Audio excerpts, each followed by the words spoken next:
pick and ban for game 1. The question is, are we going to see that Azir ban? Okay, well, there it goes. No Ezreal allowed is what CJ decided. It's definitely the big ban. I got a big asterisk on my stat sheet here to just really ban out that Ezreal and just see what our SBENU have to show, because that's been the big commonality in their 2 recent wins. It's getting that champion, smarter shot calling, letting them get to the late game, and Runglaive Ezreal, enough said. Yeah, precisely. So, now SBENU taking a while to figure out their draft in this particular game. What are we going to see them ban out? It will be the Kalista. Not too big of a surprise. We so rarely see that get through the pick and ban. The only time in recent memory was actually yesterday when we did see Kalista fall into the hands of Anarchy, but that did not result in a win. Yeah, Anarchy, I believe Sungyun has a negative win rate, maybe 1-3 with that champion, so maybe just a calculated play or ban in that case by Samsung.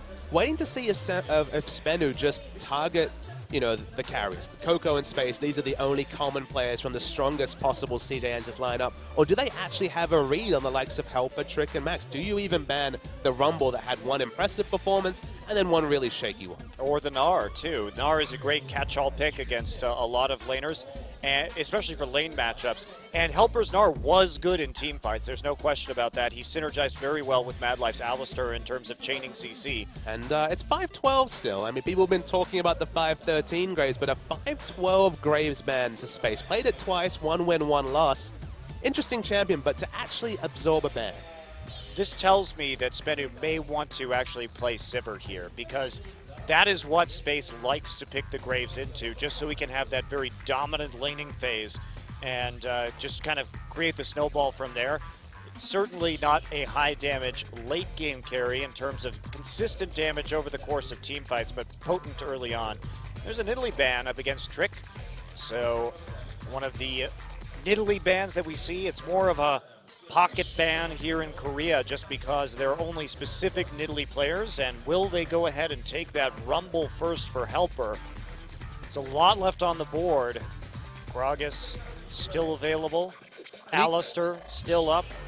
You get little bits of information about these subs just by the order in which the picks are taken. Okay, Rumble is a quite standard first rotation pick, but do they feel pressured to pick one of Max's champions? Do they feel pressured to pick one of Trick's champions in the next rotation and aren't confident enough to go for that counter pick later in the draft?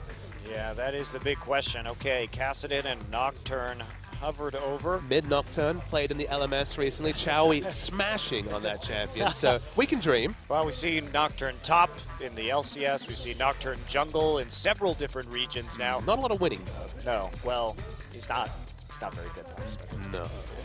No. I remember when CJ used to play Nocturne mid as a TF counter. That was pretty funny. But Azir will be locked in for Sasin and the Alistar, so taking that away from Coco in the pick phase as opposed to directly banning it out. So where's Coco going to go here? He certainly has a very wide champion pool. He's proficient on Victor if he needs to play that in this game. You know who I'm hoping for, Monte Cristo? Maybe it's Jace time. I would love to see Rumble in the top lane. What better time? We have never seen the reworked Jace in Korea. Oh, Coco's to this point. Flashing an Aurelia counter pick. Of course, we saw Faker pull that out to much aplomb against Ku earlier in the season. No real pressure to lock in that champion so far. But yeah, saw some magic damage in the top. Magic damage jungler, okay, mostly a tank, but still decent base value damages. Now we're seeing Corki be flashed as well. Smells like a Jace to me. It would make a lot of sense with this composition, and certainly might be a strong pickup here. I would love to see it. The great thing about the Gragas Jace synergy is you can just blow somebody up, have him go into hammer stance where he does a tremendous amount of damage and one-shot somebody in isolation, or you have that option to disengage with all the poke that they have. I agree, this is a very strong composition for Jace or another poke mid-lane champion. Also, with the amount of AP, it would make it harder to itemize against. Corki just going to be the standard pick for Space, pretty much in any composition, though. So CJ, they've got a lot of different ways they can go with this right now. They really don't have to commit to one style. Sure. It does make SBENU's draft a little bit harder. I mean, Coco, it feels like AD is the big source of need from the mid lane that he needs to fill. Zed is another champion that does well in the laning phase, but probably not expecting a Coco Zed to come through. So it does feel like it's shouting out for that burst AD threat in Jace.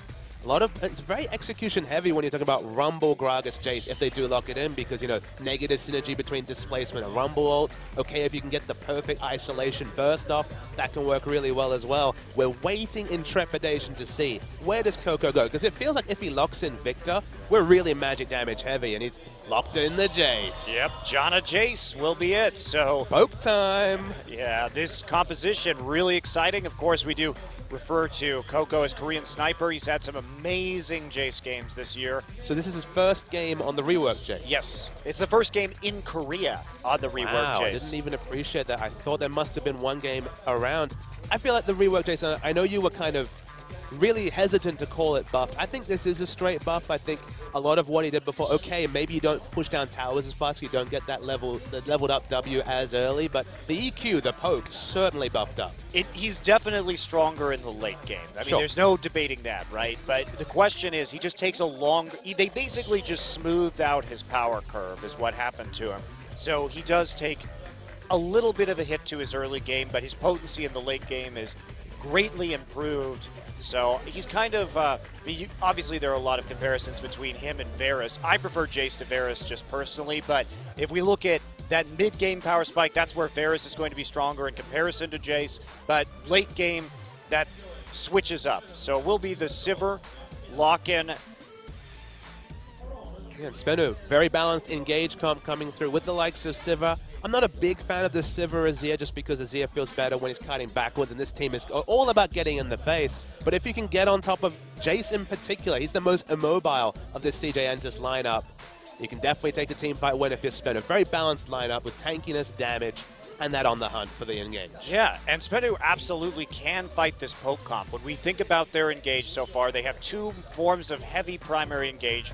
Maokai and Alistar. They have, if Sol can pull off the TP flanks, he can definitely get on that back line. And there's not the most peel in the world for CJ Entus. They've got some good displacement with Gragas and Janna, but that may still not be enough to stop both Maokai and Alistar from getting back there. So I love the fact that we're seeing CJ go with this poke composition. When we think about CJ as a team, they have always been good at kite and poke compositions. It has been one of their strengths. Now, whether that has translated to 3 new substitutes, that's the question. Has this style that certainly we know Shy, Ambition, and Mad Life to use very well been imprinted onto these substitutes? Is that how they've been trained? Well, let's get into game 1, CJ versus SBENU.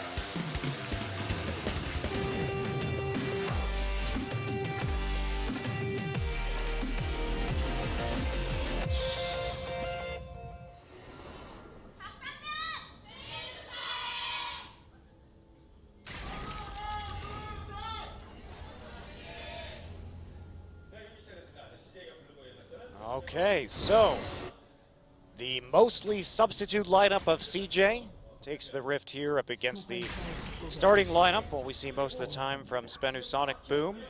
What can they do in this one? The crazy thing to me is, I think you alluded to this in your explanation, you take away the names. This is a very CJ Entus comp, but with 3 new substitutes, is it still going to have the same flavor? We were waiting to see this from their starting lineup, so it's just really curious to see them, you know, change up the lineup, but still play a very CJ Entus poke comp. Right, and I guess what confuses me, Papa Smithy, is why now? Exactly. With the Jace, why now? Out of all those times, we've always had that question, where is the Jace for CJ? It's right in the mid lane, Monte Cristo. It's on screen now. We've seen Jace frequently in the LCS, certainly not a bad champion by any means, but the team that we most expected to adopt it takes up that challenge against the last place team here when we thought that this really played into their strengths even in more important matches. So it's a bit weird. And there's a lot of questions, you know, just zooming out a little bit, talking about this lineup. This is a very important series for CJ Entus just because they're in that middle of the table. They're fighting for seeding. You can't afford to look past this game. Dropping even one game, which of course 2 teams have already done to SBENU recently, affects their chances of pushing up towards 3rd or 2nd spot. So you can't afford in this Champions schedule to look past games, and maybe they've done that with 3 substitutes. Yeah, maybe they have. Well, looks like Space and Max are going to want this 2v2. They do see Nuclear and Secret walking to lane and adjust their assignment based on that. That means they will get the Maokai versus Rumble matchup in the bottom side. Coco may have some issues early on against this Azir just because that zone control, while he tries to walk up to auto attack, can be pretty good against poke-based champions. We've seen Azir kind of dominate lane against Runglaive Ezreal, Victor, a lot of these champions that people want to play in the mid lane. With all the sources of magic damage, Helper on the Rumble, the Gragas, and the Corki all going to be doing primarily magic damage, at least till the mid-game. If Coco goes off, it's going to be so hard to itemize. Only really health will be your salvation against this CJ Entus lineup. Yeah, that's definitely true. One thing that's interesting about the Jace and the Corki, in terms of that damage itemization, is like you're saying, in the mid-game, it's pretty easy just to itemize for MR because unlike Varus and Corki, Jace and Corki don't really have the same power spikes. So you do get more versatility in terms of your timings because you'll be powerful for longer, but it's not that same kind of insane spike that you have, around 20 minutes or 25 minutes on those two champions. So less of a risk, but the reward is lower too. And why do you speculate that? Is that just because you have to power up the tier? Because, I mean, the itemization for a Varus and a Jace is pretty similar. Well, it's just that now with the wave it is, we may see a gank here, Trick coming in. There's the cast. Coco just going for a shot, but not going to take anything. He requires more levels now to kind of max out his abilities. It feels like the item timings, though, the armor penetration and the mana moon is the same, but I think I agree with you in that it's not the level 9 power spike. It feels like it's been pushed to what, level 11 level 12? Indeed, I agree with you. So, Max made an early roam. Not too much coming out of it. Just driving Sassin back, making him a little bit more apprehensive about where he could be going. Ward placed in the top side jungle just to see if Rek'Sai is going to be coming for a gank in the mid lane. As Coco pushes up, Helper playing it safe in the bottom side. And Helper's Rumble's very interesting because in that first game, he really misplayed some of his ultimates. But then, his second game on Rumble, he was very much on point. Great team fighting with that champion. So I'm not sure what to think about him right now. I prefer to think that it was just nerves in game one and he's stabilized a little bit, but this is a big test for him. Now look, all 4 games played what? Gnar and Rumble, I believe, exclusively so far as a competitive player. Those are all champions, very important.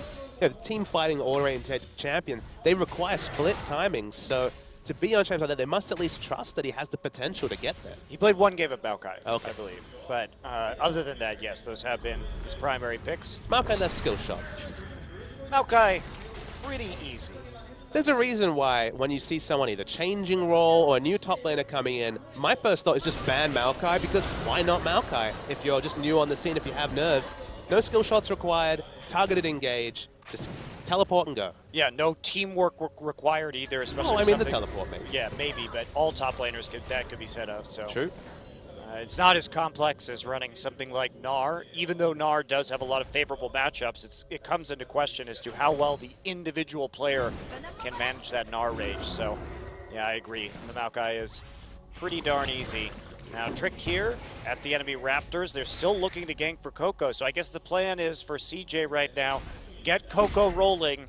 Everyone else is on their own. Trick coming around, hiding in the fog of war. Oh, he was seen. Well, has to back away. The big fat frame of the Gragas. Well, also, he was walking up while the minion wave was coming through. That's a bit of an error, actually. You have to pay attention to your own minion waves to know when those are coming in. And play accordingly and make those adjustments. So he's going to have to just go and get the Scuttle Crab instead. And we haven't seen Catch really go for a bottom side gank. And considering that Trick has not been down there really at all so far, it seems like it would be a logical place to engage. One of the things you always say about these Rumble Maokai lanes that we inevitably see at least once a night is just the penchant for pushing for both these champions. Being in position for that counter gank can reap you so many rewards if you're on a high presence jungler. And this is Rek'Sai versus Gragas. We're talking about early presence from both CJ Entus and SBENU. Yeah, and we so many times, as you're saying in this matchup, for the counter ganks, the jungle has to play in conjunction with the Rumble. That's one of the prerequisites to playing Rumble as a team, is the jungler has to know and communicate very effectively with the top laner as to when he is overextending towards the enemy turret. So the wave control is super important because especially against a Maokai, Rumble is very, very vulnerable to getting killed. So it's unwise to be in a situation where the Gragas can't be there, especially now as Helper is pushing forward, which we are seeing Gragas head down to that side of the map. But they're going to have the information, deep ward already at the Krugs. We're already seeing rotations from both sides. Max is left top and is now roaming towards the bottom side. The shops have come through. BF Sword, so we're expecting Corki to swap back. Neither team were able to take advantage of the vertical jungling because, of course, we saw the lane swap called in the top lane. So no dragons down at 7 minutes. Yeah. It's also so rare to see that early dragon, even in a lane swap situation in Korea right now. Most teams just don't want to take that risk early on in the game. And there are very few timing windows for it, honestly. It's hard to pick that one up.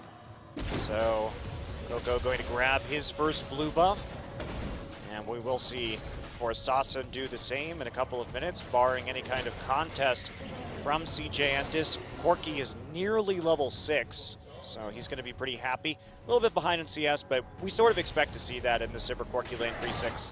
The lane definitely changes. You know, pre-6, spell shielding against a Corki. It's easy as you like, of course, with the phosphorus bomb transfer time, but what movement time. But of course, once you get the access to the rockets with the fairly instant damage, Tricks up top. Do have Equalizer available. There it goes. Equalizer down. Soul still has his ultimate though. Here comes Rek'Sai. They're going to have to back off of that.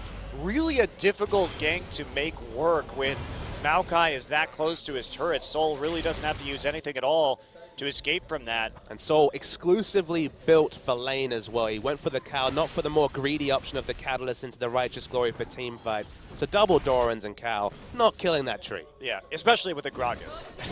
True. Yeah, especially with that Gragas, that does make it quite difficult.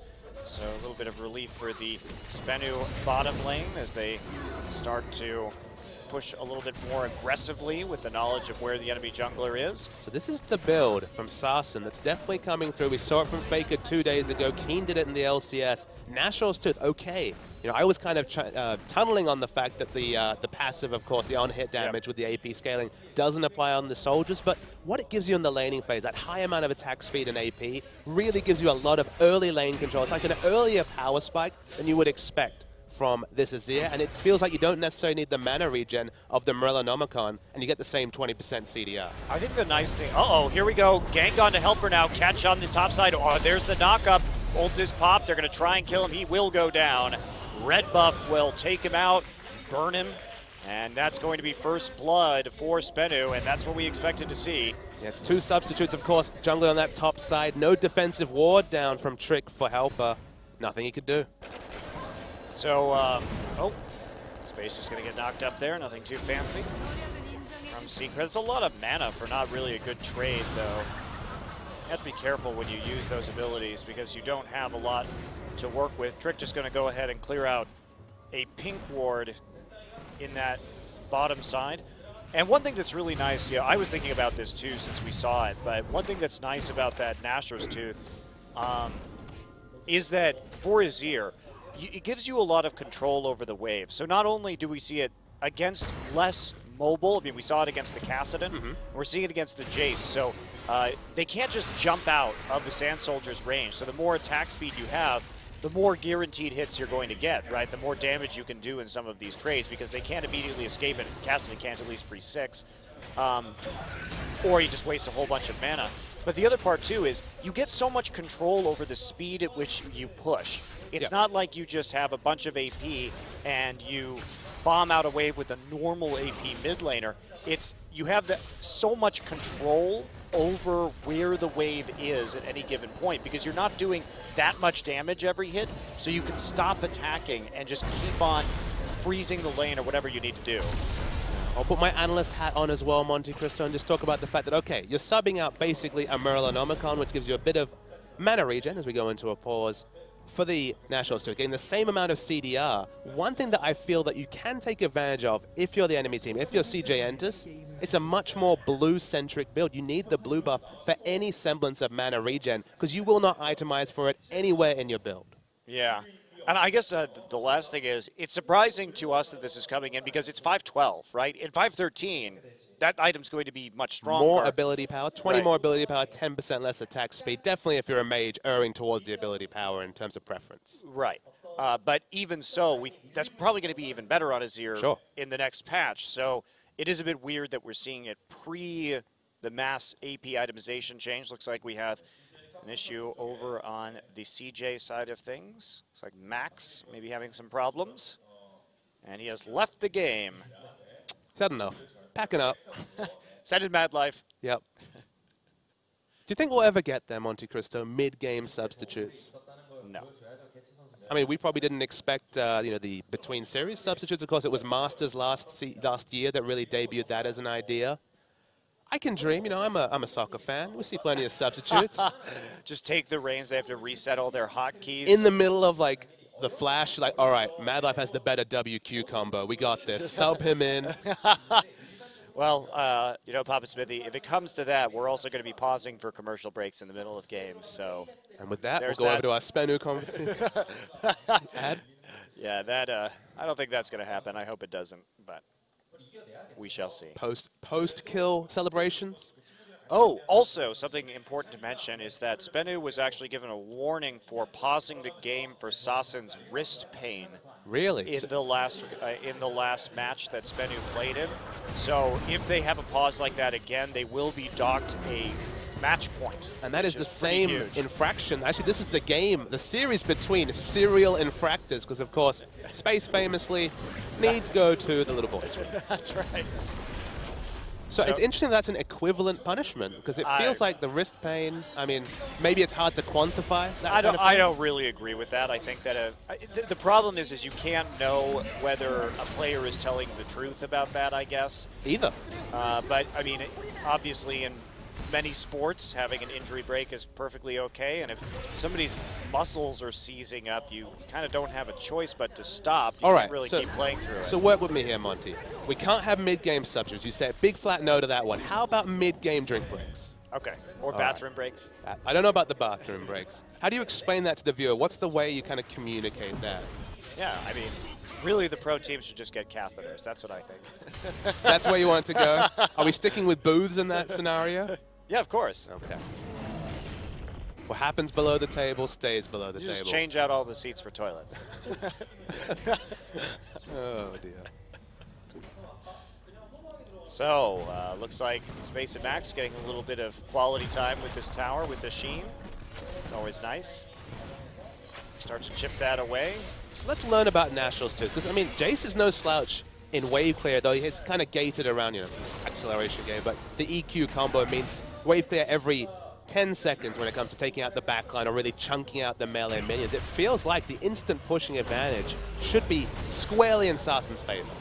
Yeah, you would think that, especially for the moment, although we do see the armor penetration starting to get pretty far up there. Looks like Coco will not be finishing his Monamune anytime soon, and there are a lot of frantic pings from SBENU as Catch manages to get into the pit. That is a very clever tunnel, by the way, as we take a look from the Pixel Brush into the Dragon. So if there was a ward in the river, it wouldn't have seen him. I actually don't think I've seen that before. It's really creative pathing to the extent that even though Jace left lane, it wasn't to even check for this Dragon. They probably have an inkling now that Secret Nuclear walked over and cleared a ward. But that's an innovative and smart move by SBENU to pick up the first Dragon. Yeah, especially if I'm sure Catch, I didn't see him use his lens right there, but I'm sure he did at one point, or they had knowledge that there wasn't any ward in there. But if you pink that brush and then use that pathing with Rek'Sai, you can really pick up something kind of cool. So I'm going to have an analyst moment and get a bit excited about SBENU, even though, not much has happened this game. The fact that they kind of chose to get Sasen that instant wave clear option in the Nationals too. They waited to see Coco go and pick up the blue buff, and they went and took a creative Dragon. That's more levels of forethought than we've expected from SBENU in their first 12-match series, so really nice to see. Yeah, I totally agree with you. Surprising that they would have these timings down and can kind of control that first Dragon so easily. So yeah, certainly playing around the third blue buff spawn. And that's a Dragon against Rumble, Gragas, Corki, against champions who have fairly early power spikes, Rumble especially one of them. So we're not quite there yet. I mean, Trinity Force just only now picked up, so I'm not sure that they would want to fight necessarily this early, but here comes the damage. It's real. And where the build goes actually will be interesting to us. Of course, Manamoon builds out of the pickaxe now, so he could go straight for a Last Whisper. He started off with the longsword, which no longer builds into the Manamoon. I'm still expecting the Manamoon next, but flexible options for Coco. Yeah, I also am curious where he's going. So, of course, Catch just waiting there on the side. Sasson still with a lot of HP and mana. Catch will just make his presence known in the mid lane. Secret there. Oh. So we're talking about 4 to 100 to 0 Assassin EQ combos. Okay, not a realistic thing, but that's a serious chunk of damage. And his accuracy, too, just finding these angles around the minion wave to start playing with that poke. And Sasson immediately goes into a Seeker's Arm Guard after that. Well warranted, but if this Last Whisper is finished next, it may not actually have too big of an effect. He's going to take some time to actually stack that now to make sure that it's in its peak efficiency.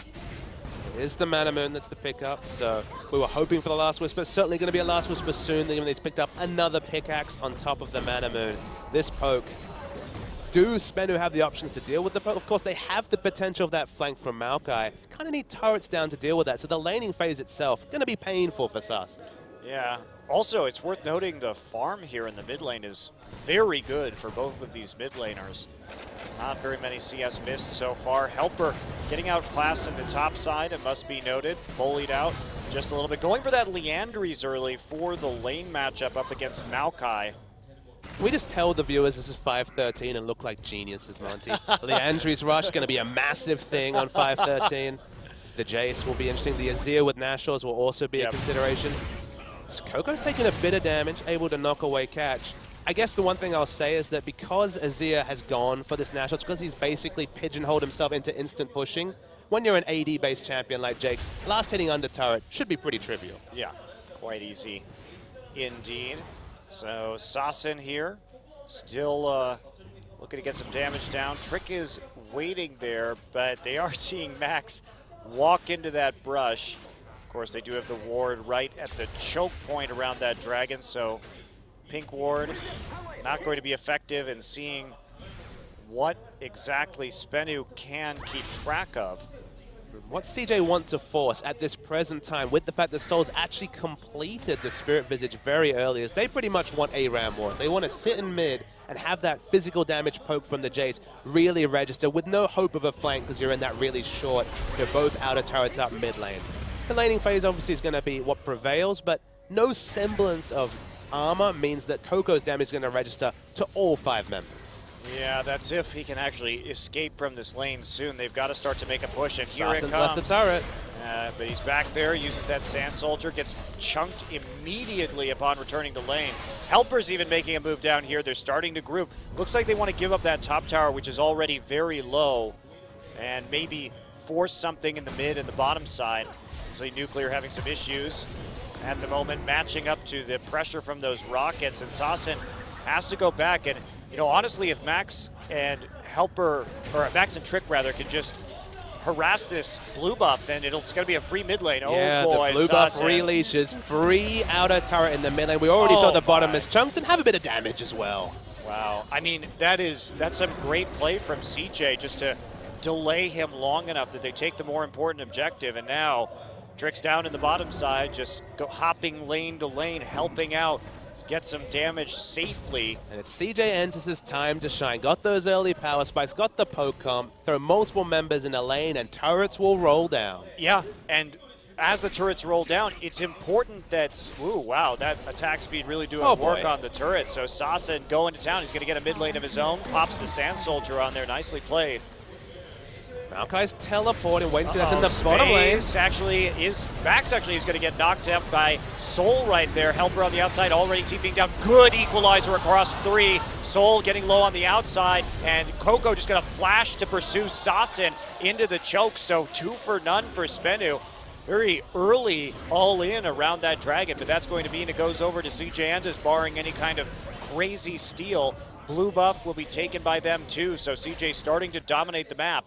And if they can get this bottom tower, they can flip Corki into the top side after the dragon, and they'll save that very low turret in top, and they can just send Helper into bottom. So these lane assignments are going to be extremely preferable to CJ Entus as soon as this tower goes down. And the 1-2 punch we kind of talked about in Champion Select, layering down a very nice equalizer, splitting the threats for Jace to get into hammer form and taking out the Azir. That is perfect team fighting from what is 3 rookies. Wait to see the replay here. Yeah. So the first big point, of course, is the equalizer from Helper, which, given his first game, we couldn't deny that it might have been a question mark, but look at this. Really nice target selection, and they get the 2 closest kills. I mean, honestly, because of all that MR, getting space within melee range of the Maokai proved actually useful because he was doing a lot of Trinity Force damage and had the Shred, too, from the Gat. So the big mistake, though, was Soul actually twisted advanced onto Janna in that fight before getting monsooned out. So kind of a misplay. He probably just misclicked onto Corki.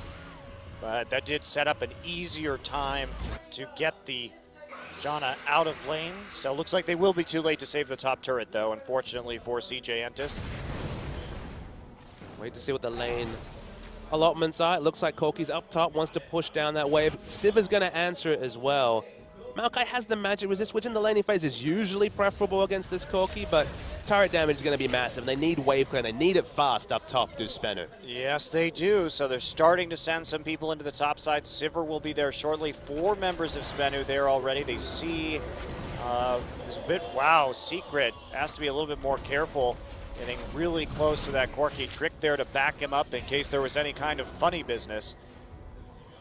So Rumble is getting a little bit more farm. He has been outclassed thus far, but Soul, as you were saying, has built really hard into this lane matchup and doesn't have that team fighting righteous glory, so he's going to be pretty useless for a while. Building for lane, and then this situation, what CJ wanted to do. Whenever you see someone build for lane, you rotate in another damage threat, or if you see them build exclusively for lane, you force team fights. They won the team fight around Dragon. Now they're rotating, so the 1-2 punch. Beautiful to see from CJ Entus. Yeah, and that's the thing here. SBENU may be ahead in gold, but they are certainly not in control of this game right now. We see the buffs falling in favor of CJ. CJ is starting to really hit their stride. Space going to get knocked up. There's the on the hunt. He's all alone, headbutted back. What can he do here? He's putting down the damage. Nuclear going to sidestep the phosphorus bomb. Space going to flash. Braceseeker hits him, and that's it. Chilling Smite. Very strange for Space to be halfway down a lane with no turret to defend him and nobody around. Poke now from Sassen. 1 EQ is half his health, and the turret damage from Jace, that certainly wasn't changed. It's massive. Well, but the thing is, as soon as they see, oh, Soul, wow, as soon as they see 3 members committed topside, CJ already has the momentum with that push and nearly kills a tier 2. So, you know, Space drawing that many people up to the top lane has been effective, but Catch coming in rather. There's the knockback with the Monsoon. Will save them from the Alistar. Chilling Smite used, but not going to be effective. So difficult to play the Alistar against Janna. Of course, you think about just the Q, you know, the Howling Gale being an interrupt for the headbutt pulverize. The Monsoon, the Q was on cooldown, but the Monsoon also an interrupt. So Alistar, if you're on form as the Janna, really has few options if we're talking about linear, run at you and engage. Yeah, absolutely. So, where's CJ going to go from here? They need to get down the remaining outers. They could push forward into the mid lane to take a tier 2. Let's take a look at our tier 2 tower HPs around the map right now. Coco has a mountain of gold to spend. Muramana is complete. Fully stacked up. So, low. There we go. Next ring. Okie dokie. Good item. Not feeling confident enough to build towards the BF sword into the Bloodthirster just yet. Going for the Hex Drinker, just so he can get into Hammer form, you'd have to think. If you have a Hex Drinker shield, suddenly Hammer form is an option in team fights. Yeah, especially since he's probably, his job is going to be 1v1ing Sassen. If he can kind of get into that back line, Sassen doesn't stand much of a chance. He will just be exploded. So Helper now, getting his revenge in the top lane. Soul has to fall back to the tier 2. But at the end of that, I mean, we're still looking at an even gold game. SBENU has been doing a good job of hanging on here, and they've traded objectives every time we've seen CJ strike. They were able to take that mid turret right back with the help of that Nashor's Tooth first and the natural damage on the turrets from the Sand Soldiers. And then we come to the oldest strategical game in the book, the poke comp versus the engage comp. As you mentioned, because they're matching the turrets coming down, there will be the potential for those flank engages from the Maokai. There will be the potential from Secret maybe to make a play like we saw a couple of days ago from Bang and get the WQ from behind. It's going to be a very execution heavy on both sides, but for now, CJ Entus is going to be happy with how things have played out in the first 25 minutes. You need to be at least equal in goal, but they're ahead in objectives, not even now. Of course, the last objective being answered. All outer turrets on the map down. Yeah, and Soul, he still doesn't have that Righteous Glory. When we talk about SBENU's ability to engage in 45 seconds around this next dragon, is he actually going to complete that item? Because it is crucial to get onto the back line. Let me ask you a question. You've got about the combined cost. Is it the Righteous Glory or is it the Home Guard boots? Because he has neither. Yeah, this is actually really bad for SBENU. I think the itemization was a bit amiss because ever since CJ had some lanes to farm deep in, we've seen Helper come back in terms of farm. He's narrowed that farm gap to about 15. So it's not that 40 lead that we had earlier in this game. So you see kind of why we don't usually see the builds go this way for a Maokai in this matchup. I mean, the only reason that you'd rush the Spirit Physician, Righteous Glory is complete now. The only reason you rush it is you're expecting a long laning phase against the Rumble and just slightly winning trades. It's already a matchup where Maokai is expected to win by, what, 20 CS, maybe 25 CS? It's only 10 CS ahead. He's even itemized for the lane and hasn't been able to grow and cultivate that lead. All right, Glory's done, though. He is good on that power spike, and they are going to send him into the pit, so it looks like it won't hurt him too terribly much. The question is, does he need the Home Guard boots too? Would that be helpful in the particular setup here? I mean, they don't have great wards for a Home Guard teleport.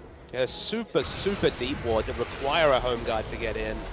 I mean, Twisted Advance onto Jace is the first sentence of a one-team fight for SBENU. Yeah, well, as long as the Jason, John, and Knockback don't immediately cancel that out. Sure. So Helper here, he wants to play the lane. Meanwhile, SBENU somehow gets onto the Dragon. Actually, CJ makes a mistake and lets them into the river. Here we go. It's like the Dragon will be taken by Sivir, but kind of a strange play by CJ. You should never allow SBENU to get into the river because you need time to land that poke. If they're already on the Dragon, you can't poke them out enough that it's actually meaningful. We talked about shot calling. You have to be the shot calling around Helper, not actually walking out to the Dragon, not teleporting early. Whenever we see Marin play Rumble, for example, picks up the Home Guard boots, or at minimum, teleports to an outer turret and gets into position to put down the equalizer. Because of the execution required with that spell, need to be there early. So showing up late, burned down by SBENU, free Dragon. Yeah, you just have to maintain position. They could still get this turret, though. A lot of poke damage landing onto SBENU as Koku uses To the Skies to get over to the Wraiths, or Raptors, whatever they are. I can't keep track of all these different changes, Papa Smithy. Just don't call them popcorn chickens. That's an Atlas special right there. Why are they popcorn? You know, KFC, popcorn chicken. Oh, okay. Yeah. Never want one, want a handful, all four. Okay, there's the equalizer just to push people off. Now, Sven is going to respond with an all-in space in the front line already. And there we go. Janna goes down immediately. No Monsoon used. So that's going to be a disengage from CJ. Pretty crucial mistake, but SBENU finds the engage they were looking for. And that's a bit curious. CJ should be able to stop their first engage at the very least with all their disengage spells, but they didn't actually execute. They have the minion pressure in both bot and top lane, so they're actually able, even as a four-man unit with the poke from Jason and wave clear, to just stay in mid lane, not really defend or need to push back any ground. And SBENU just need to try and organize these side waves because couldn't really make any objectives pay against CJ with that pick. Yeah, you also don't need to recall right now if you're CJ. You can actually hold that siege for a few more seconds. Maybe you get that turret. You at least get a little bit more damage. So they choose an early recall timing, actually. It's not going to help them out. And Max is back now. Has that Aegis of the Legion.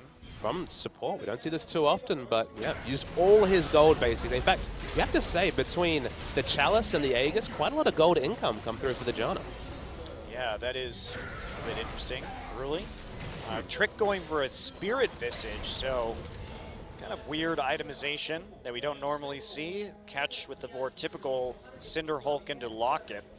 And Zhonya's Hourglass for Sasin, so he's going to be able to survive this Jace all-in now. He's also going to be able to engage himself, because the moment you finish Zhonya, suddenly the bigger Zia set combos are that much safer. And I know that you kind of shake your head at that. Remember, they've got Maokai is going to go hard initiate. They already have Sivir. They're definitely an initiate comp, so at least flexibility for that kind of option for Sasin. Yeah. I mean, why I say that is that they just don't have to. They have so many other forms of engage. Why not all of them? It does provide an option, but that's kind of like the last resort. Okay, so Coco getting that typical poke from behind the wall into the enemy team. If we see Maokai go back to base, you can see there is a lane ward behind CJ Entus. So they do have the opportunity for the teleport home guard flank, and the poke. I think it's time already, Monte Cristo. You cannot sit and catch poke from this team. No, you can't. Even the Gragas barrels are going to be doing a little bit of work and just chipping you away. Looks like Sasin has his home guard boots, so he'll get back there. Righteous Glorious pop, but there is just nothing to go on. Even space. There's the equalizer going down. Doesn't really hit anybody, but it gives them the angle onto the tower. And here comes Trick, actually. Nice play onto the Sivir. Knocking her back isn't enough, though. Monsoon will cancel Secret's engage. A massive play from Trick to actually get the displacement. It surprised Nuclear. Had to use all his summoners and the ultimate afterwards. That's a big take. Will they at least chunk down this mid lane turret? Looks like the answer is yes. Yeah, well, no, they have to wait for the wave. Minion wave. Yeah, the wave is a little bit far off, but SBENU needed a clear shot call. I was surprised to see Soul just standing under the turret, eating the poke. Remember, he still doesn't have a lot of armor, just now finished the Glacial Shroud. It was crying for that teleport engage and didn't get one. No, certainly did not. And one thing I'm impressed about with Helper is a lot of more amateur Rumbles will not drop the equalizer to siege a turret. They think that they have to hold on to it for a team fight, but you just want to lay it down and try and take the objective. You have to read that that's going to be the win condition of your team composition, and you can't be gun-shy about using it in situations like that. So and it's on such a short cooldown anyway. By the time you end up sieging another tier 2, it'll be back up. Nothing really to worry about. It just stops either Sivir or Azir from standing, 500 units away from the minion wave and instant clearing it. It's punishing them for standing there. They have to kite backwards. That last 400, 500 health of the turret evaporates instantly. Yeah. Coco going to recall now. See what his next item is. If he's going to complete that Bloodthirster, looks like that will not be at Maul Malmortius, actually. Man, I don't know about you, but I look at Sasin's build, I look at Coco's build. I sense some brawling potential coming through from the item purchase they've gone for. Both of them realize, whether it's in a team fight or maybe even just in the 1v1, they're going to get in, they're going to get dirty. Yeah. You like a good scrap, don't you, Monty? I love it when Coco gets dirty. With Jace, with Azir. Oh, I love the Coco. Those dirty Azir sex from Coco. My goodness. The one that he curled around the turret. Oh, God. In the base. In the base. Yeah, I know. I'm a big fan. I'm a big fan of Papa Smithy. Coco, is he the highest? I believe he's got the highest kill total in the league. He does right now. He has now actually surpassed Goong. He was tied with Goong going into this game. Very bloodthirsty. Rest in peace, Doa. That's right, he's dead. He's never coming back. He's dead. Oh, the face check. Oh, dangerous. Have to use that Gale and the gate to get out. Well, Corki is soloing Dragon with a million wards around him, so he feels comfortable doing that all by his lonesome. Second Dragon for CJ Entus. One of the things we mentioned in Champion Select, why not Varus? Because, of course, Varus and Jace very similar champions. Gate's one of the big separators. Jace has a little bit more mobility. Man, that poke damage is strong, but the poke damage from the Q from Varus has a very similar item ceiling. The Gate is the big difference. If you're going to go for a true poke comp, having that disengaged speed is massive. Yeah, it is. And as we can see right now, SBENU getting tricky with the Baron as the tier 2 siege goes down. It's going to be a very slow Baron. I mean, how much are they going to have to give up actually an inhibitor for this is going to be the question. How far can CJ push? Because there's no defense on the side of SBENU. This is a big, big trade that they're making. They need a Baron buff minion wave to help them. Yeah, they're going to take it out, but oh, there it is. Baron buff minion wave will actually maybe save this tower. No, it won't.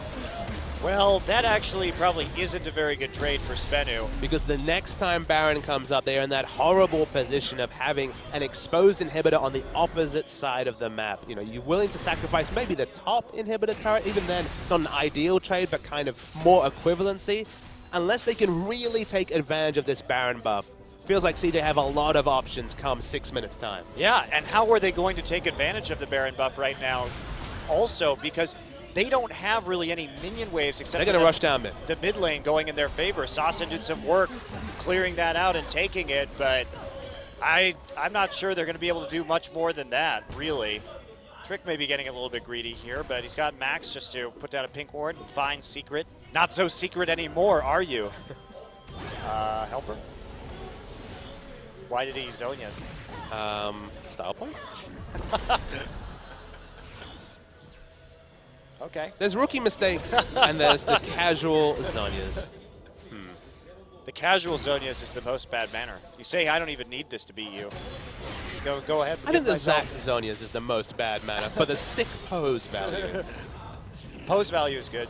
Troll pole gold is also good. Whenever it actually hurts your damage output, I'm impressed. It's kind of like when I'm playing a ranked game and I'm feeling really confident, I just flash in the base because I don't even need that flash for the first 5 minutes of the laning phase, Monte Cristo. League of Legends hard mode. I like to just flash in my opponent's face at level 1. Not all in them, just flash backwards so they know I don't have flash. That's the hard mode. You could go Reginald style, Ignite level 1, also very manly. There's some alpha plays you can make in League of Legends, and Helper just showed us one of the strongest. All right, catch on the split push right now with that. Rek'Sai can get over in a jiffy. There aren't any tunnels on top side, though, so he needs to be careful about how this split push works. He will take the tier 2 in the end. And you know what's funny about this game is it's been really mostly dictated by CJ, but they're also 4K gold in the hole. You wouldn't know by watching, though. It's because the things like poke really, I mean, the item timings for Jace, once he hits a certain point, kind of become irrelevant. It feels like the 5th, 6th item for a Jace isn't really going to change much of how his kit works. You can maybe throw in an Infinity Edge and get the world's luckiest W crit, but in general, hits that power spike early. His catch will take this last outer turret. The question I was actually going to ask you, will we see an engage? We do see an engage. Trick with the knock-up, and here we go. Rumble, Equalizer cuts off Sivir in the backline. There's a knock-up from Secret, and Soul, he's still got his ult on. Nobody really hurt. Unbreakable Will goes down, though. Here comes the TP. Where is it? Nope. Oh, Helper, just going to die. I thought I heard a TP. No TPs. It was 3v3 action. Not a lot of damage with the 3 members. SBENU take another turret. I was going to ask you, Monte Cristo, in metas past, in years past, you would always expect a certain amount of structures and a certain amount of gold to really be considered still competitive in the game as a poke comp. Has those timings changed? It feels like 5th Dragon isn't going to be realistic for either teams. Only 2 apiece at 37 minutes into the game. Has CJ's window closed? And if not, what needs to happen to make it? Right. Let's take a look at this. I mean, Trick has a great engage here with the knock-up. Sivir popped immediately. There's no damage. Yeah, they try to just knock him down, but between the 2 forms of % damage reduction from Maokai and Alistar, they just don't have enough to take down the front line. That is not a good sign for CJ Entus. So answer my question then. Has the window closed for CJ, or where should they be at this one? Because it feels like a gold lead at minimum would be expected. They're 6,000 gold behind. Yeah, and I think we can see right now that maybe that fall off is happening actively. Not even a Thorn Mail yet from Soul, but that's also going to be a pretty dangerous item. So SBENU really hanging in this one quite well. Well, from no armor at, what, 17, 15 minutes in the game, 20 minutes later, frozen heart and the makings of a Thorn Mail with that Chain Vest, and a Randuin's completed by the Rek'Sai as well. Suddenly, and we saw it in that 3v3, Coco's not really shredding down members anymore. No, he's not. So the question now for CJ is, can they play to get a pick, really? It's going to be hard to find the right person, though, to find the pick onto, because Alistar and Maokai are not really feasible. And the risk of the pick is the burst damage is coming from Jace. If it's flashed away from, because of course you can flash away from the 2 disguised Q damage, or if it's turned around, it's going to be a problem. Speaking of a turnaround. And here's Trick. He gets knocked up. He's all by himself, and now Soul finds his way onto the backline. They lock down Max. Can they finish it up? No, Soul just going to get out of there. Sasin very low after the equalizer in that bottleneck. Now we see a possible turnaround right here as they keep on walking up towards that minion wave. CJ going to exit stage left here into the river. He is very low, so he cannot really be in range, even though he's one of the primary damage threats. Feels like Dragon is the safest call, and with a minute 40 to Baron, SBENU should pick up their third Dragon. Movement speed for the engage comp, that's an important thing. That is an important thing, and there's no real retaliation here. Coco is going to go on a secret mission into the top side, try and take down this turret, push this wave forward, but that's about all they could do. And that gold may not be that useful to them at this stage. Ghostblade done for Coco. It's like a stack in the black coming for SBENU. And are they going to choose to engage on this? CJ should have to leave immediately. They should be very scared of what can happen to them. Yeah, a lot of wave play coming through from the Sivir. Zeus coming, doesn't have home guard boots. No, he does have home guard boots, so he'll be there very, very soon. Baron control, that's going to be the big question. Let's talk about the Baron buff. It feels like SBENU got a lot, but it wasn't necessarily off the back of the Baron buff. Next Baron buff, probably a preview for who will be winning this game. Yeah, CJ has to get a good position on that to get the poke down early. And Coco getting caught out. That is huge. And he has the Hex Drinker up, but it's not going to be enough. Soul is able to escape from that all-in, and now Trick will fall in the back line. Flash forward from Nuclear. He gets a crit, takes down the Janna for the double. Sasson still chasing. Can Sasson go through with this? He's not committing with his E quite yet. Shield up onto Sasson, but they are not going to push this any further. Smart move right there. Just go ahead. You have enough tankiness to take that Baron. Catch and Soul will go back. Actually, I'm surprised Soul is going back. They could definitely just tank the Baron right now. Catch will be there in a jiffy with that Void Rush. Are there any item timings that justify it? No, Sasson can't complete his death cap. Very strange recall. We've seen games punished for less, Monte Cristo. Strange. They 100%, with the equalizer down, should have gone for that Baron without recalling. It's Bloodthirst and Nuclear. I mean, Catch can recall. He's got Void Rush, but everybody else, there's no excuse. So this is confusing, but it doesn't look like it's going to get punished.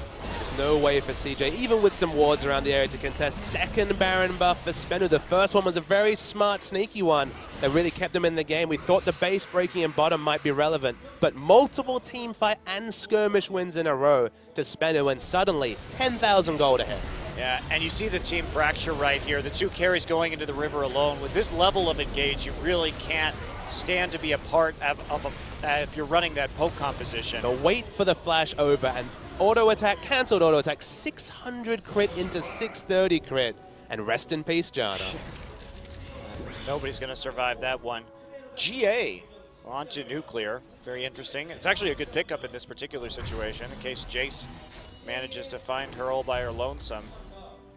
So this is looking bad for CJ, but SBENU, I mean, all credit to them. They showed up this game. They had some clever Dragon and Baron kills, and they managed to get into a 6-item phase where they have multiple GAs. Of course, we see one onto Soul, too.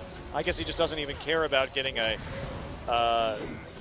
Thornmail this game, interestingly enough. And although it felt like at every point CJ were hitting their timings, they were always behind in gold this game. The team with Rumble Jace that was smashing down turrets was behind in gold to a balanced team fight engage comp from SBENU.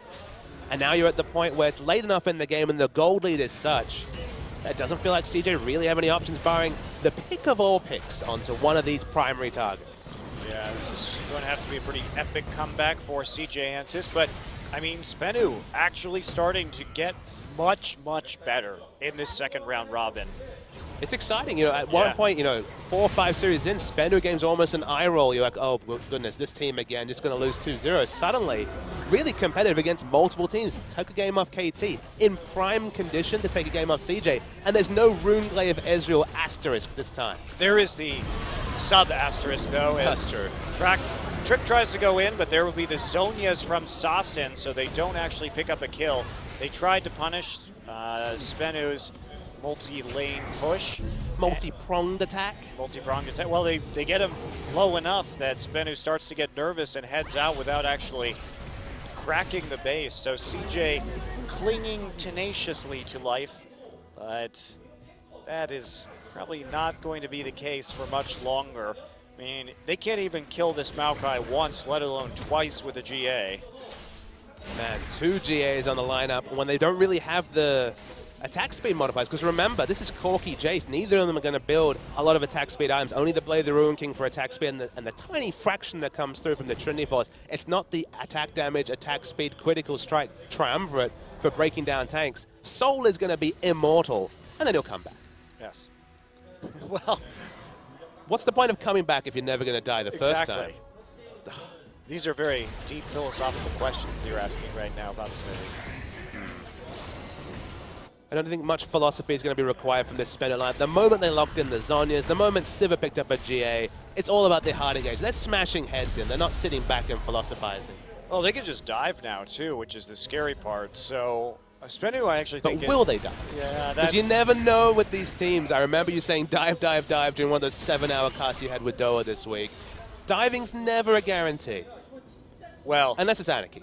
It is a guarantee that you will win the game by diving, especially if you have all the waves controlled. I mean, you take this dragon and then you just go dive them because there is no penalty to losing out on a dive. That bot lane turret is so low right now. You take dragon, you hit the bot lane, and because everything is pushed up, there's no risk. You die, okay, well, it takes a minute for you to get back up. What exactly is CJ going to do? They can't take a dragon, they can't take a Baron, they can't take any your base turrets more than likely if they don't have waves, so... But on a human level, you can understand, all right, we'll take the 4th dragon in a couple of seconds, we'll have 4 dragons, 5th dragon win condition. This is a team that hasn't done a lot of winning. On a human level, you can understand, all right, play it safe, no dive. The issue is, you look at item builds, for example, Helper, 0, 2, and 2, got a bit of CS, but has 3 items only. If you wait for these timings and he picks up a 4th, a 5th item and you lose the fight, that's your own mistake. That was the opportunity cost you opted into by not going for the aggressive plays. So it's certainly punishable. Exactly. SBENU is as powerful as they are going to get. They are 6 items across the board right now, and CJ can only catch up in terms of itemization at this juncture. And Soul and Catch, just press your CC, flash on top of the Jays. You both have Thornmail for one of them, a huge stack of armor for Soul, Righteous Glory. Cancel out that Jace, only really magic damage after that. Feels like the synergy, this feels like the strategy. Of course, the armor does the double duty and reduces the turret damage as well. But you can never guarantee with these newer teams whether they're assertive enough to go for that dive. I think they're going to wait for the next Baron, Papa. Are they going to wait for the 5th dragon as well? All of the buffs. They won't have them all at the same time. There'll be an overlap, maybe. No, they won't actually. It would just expire. Yep. Which is more important to them, if I was to ask you? Is it the Baron buff or is it the Dragon buff? If you had to choose one. Dragon. The Baron buff gives them the minions, does help a little bit against the instant wave clear of Jace and Corki, because of course they want to poke with burst damage, magic, and physical respectively. Yeah, I mean, the true damage and the doubling of stats. Yeah, the true damage and the doubling of stats, and it's especially the doubling of the tower damage, too, because if you're going to dive, your AD carry can use just a couple of auto attacks to take down the turret. And then it feels like the patch notes have been reversed a few times, and Sarsing can just plop his W on top of the turret and instant explode it like it used to with the old AP ratios. Okay, well, Baron up in a minute. SBENU. So 6 items. Nuclear is really 6 items. Yes. Really, really 6 items. Baxed out. No boots for him. Need some captain's boots from someone else. That'd be helpful. Especially on the Alistar, actually. But Alistar... Maokai? Oh, Maokai would work. But they... Well, I don't know about that. I'd rather have him on Alistar. Distortion enchantment just isn't as useful on Alistar. There's been no flash WQs this game. I don't remember one. I don't remember one either. Certainly not Wolf's MVP holy cow performance. But you want the home guard for the flank on Maokai. That's fair. So let's just twiddle our thumbs, because unfortunately SBENU just... They're not there, Monty. They're not there in that development. We've seen a lot of things, but we haven't seen the dive. Well, there's the Righteous Glory. Knock up. There's a Boomerang Blade into Max. Max already at 50% HP. Catch comes in from the flank. He will get the knock up. Chilling Smite down onto Max. There's a nice equalizer into the back line. But Sasin just going to go in. He kills Max right away. Sasin goes down. And Space and Coco doing some work, but they're in the center of 4 tanks right now. Nuclear still starting to attack. And Helper just gets bounced around before his Zhonya Soul on the outside zoning. Nuclear takes the last hit with an auto. And that looks like it'll be a Baron. And that poke just does nothing from Coco. He's almost a non-factor in these fights. I think, honestly, you switch up your build, get an Infinity Edge there, because unless you get lucky with some crit, you're just doing no damage whatsoever to either soul or catch if you're Coco. Yeah, it's a big question mark here. I trade out the Ghost Blade for the Infinity Edge. Sure. But we don't know if he has that much money. Probably doesn't. So Nuclear going to start this. This is going to be the desperation attempt. All three members of CJ are full HP. Nuclear going to eat a Shock Blast, and CJ actually going to scare them off. Now the Baron's actually not really that much. It was sitting at about 10,000 health, up to 7,000. Yeah, they don't have a smite though, so they can't. Oh, they do have a smite with Trick, but they're not going to go for it. Don't want to pick up that objective. Oh man, if they recall, Soul does not have his teleport. All right, Soul was smart. He canceled his recall, but CJ have a lot of damage on these members. Jace does a lot of damage to either neutrals or turrets. Falling low, 6,000 health. All right, Trick just going to re-engage. There's the Randuin's active. Coco gets caught. Nuclear with the flank ult, and that'll be it for Jace. Now they're going to go back in. Soul gets a nice knock-up on three members, and Nuclear just charging through right now. He's going to get a ton of auto attacks. Another twisted advance. Goodbye, says the crit. And here we go. Trick getting low. Double kill. Finished off by Nuclear. Now, will they push? 4 men down. Long timers. Wow. Okay. Sasin actually moving up the mid lane, but they have not tended to this enormous minion wave in bottom side. Come on, SBENU. This is the time to be assertive. You couldn't pull off the turret dive, but with 60 seconds death timers, surely you can win the game. Yeah, they should be able to help her with no TP to try and move that minion wave forward. A million armor on Soul. Yes. He might die once. And here he comes. He's back from the grave. Whoop. Literally. So was Helper for a second there. Dead again, and SBENU, okay, couldn't do the assertive turret diving, but still won the game. Yeah, that was another win for SBENU. They've won at least one game in their last 3 best-of-3s. Yes, it was against 3 subs. Don't think we're going to be seeing 3 subs from CJ in game number 2 here. But still, you have to credit SBENU for trading objectives, not really ever falling behind in terms of gold, and cleanly playing those team fights at the very least. Was there sense of how far they were ahead to close out the game very good? Not really, but their team fighting was actually pretty solid. And against a mid-game comp, remember, Jace, Gragas, Rumble, Corki, even when they hit their power spikes, always keeping themselves at least 2,000 to 3,000 gold ahead, growing it to 10,000 eventually. That takes a lot of doing. That's really solid play against a strong poke comp. CJ Entus poke comp, we wondered when we see the Jace. Okay, it's with the subs, but certainly not successful this time. No, it was not. Looked